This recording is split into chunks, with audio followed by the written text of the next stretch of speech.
partir da definição dada na aula passada, a gente começa a ter uma discussão que é a seguinte. Beleza, a gente consegue saber quando um conjunto está contido no outro, né? Quando o A está contido em B, ou quando o B está contido em A. Ou quando isso aqui não acontece. Beleza.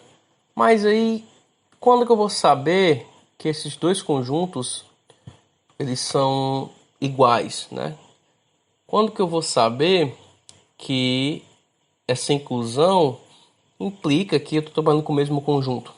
Para isso a gente usa um axioma, que a gente chama de axioma da extensão.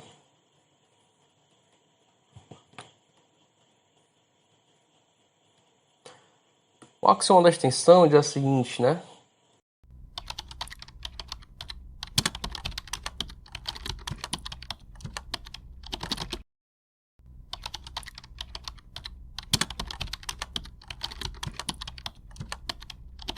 Dois conjuntos são iguais se eles possuem os mesmos elementos. Então, a gente pode dizer que só são iguais se todo elemento de A, né? A gente usa esse símbolo, tá? A gente usa o símbolo de igual para dizer que dois conjuntos são iguais, né? Principalmente se todo elemento de A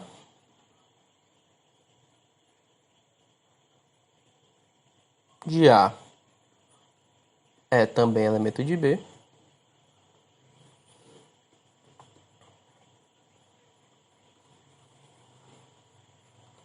E vice-versa, né?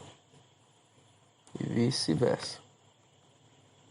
Ou seja, todo elemento de B também é um elemento de A. Quando isso ocorre, a gente diz que os dois são iguais.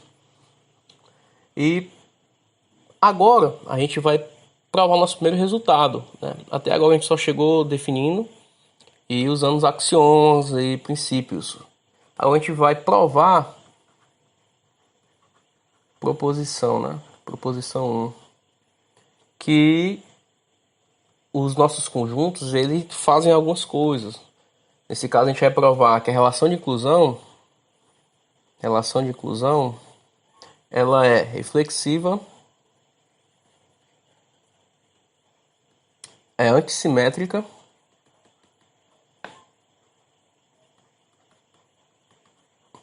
e transitiva.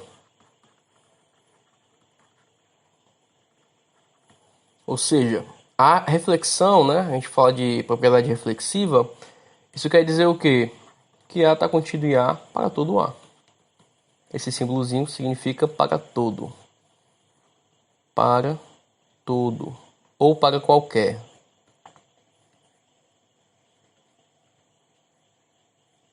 Como é que a gente vai provar isso, né? A gente prova da seguinte forma. A gente vai usar a inclusão. Ora, se a gente tem um elemento que está em A, né? Ou seja, se x ele é um elemento de A, então x pertence a A. Só que se x pertence a A, então x pertence a A. Isso é meio óbvio, né? Se x pertence a A, é porque x pertence a A. Só que a gente viu que se x pertence a A implicar que x pertence a A também, isso é a mesma coisa, né, que a gente definiu acima, de dizer que o A está contido em A. Ou seja, que todo elemento de A também é elemento de A. Como a gente pegou um elemento arbitrário qualquer e um conjunto qualquer também, a gente conclui que isso aqui é válido para todo A, todo conjunto A. A outra propriedade é antissimétrica. O que diz antissimétrica? Ela diz que se A está contido em B e B está contido em A, então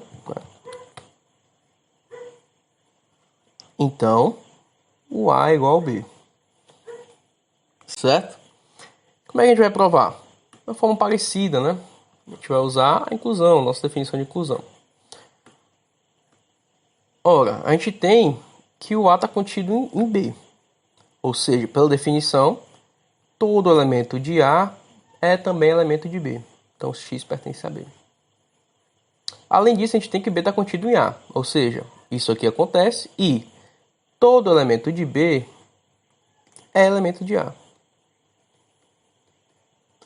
para todo x pertence a B, a gente tem que x pertence a A. Só que se todo elemento de A é elemento de B e todo elemento de B é elemento de A, então nós temos que x pertence a A se somente se, né? Ou seja, se um elemento pertence a A, é equivalente a dizer que esse elemento pertence a B.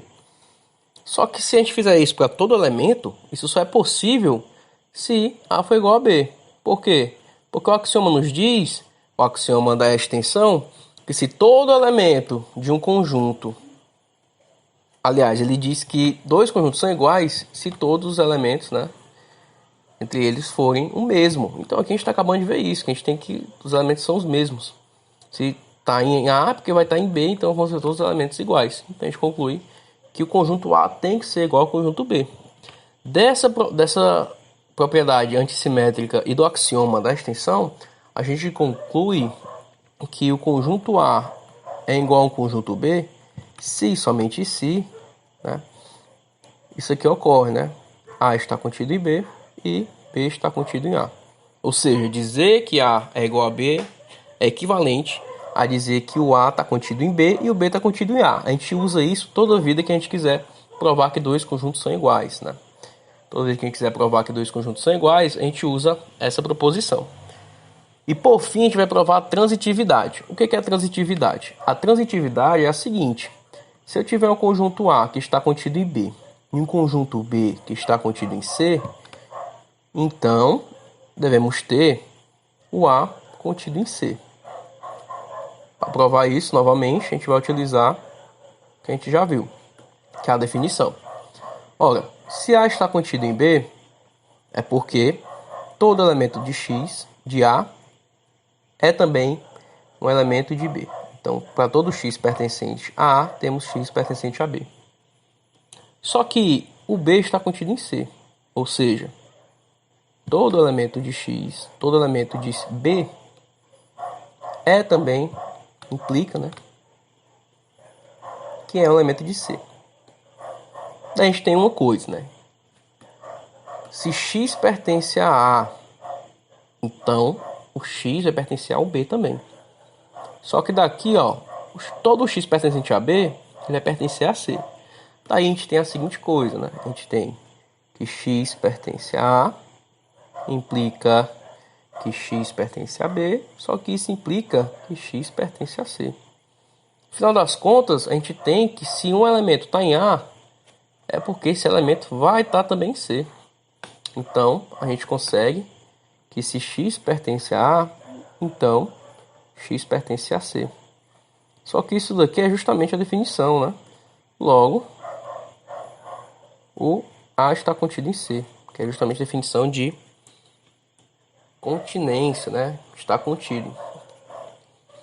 Então, acho que a gente provou uma proposição nessa aula, que a gente mostrou um axioma, e através desse axioma a gente mostrou essa proposição 1, que será muito útil quando nós quisermos provar que dois conjuntos são iguais, e a gente vai começar a operar conjuntos, né? A gente vai conseguir provar coisas com mais facilidade usando as propriedades.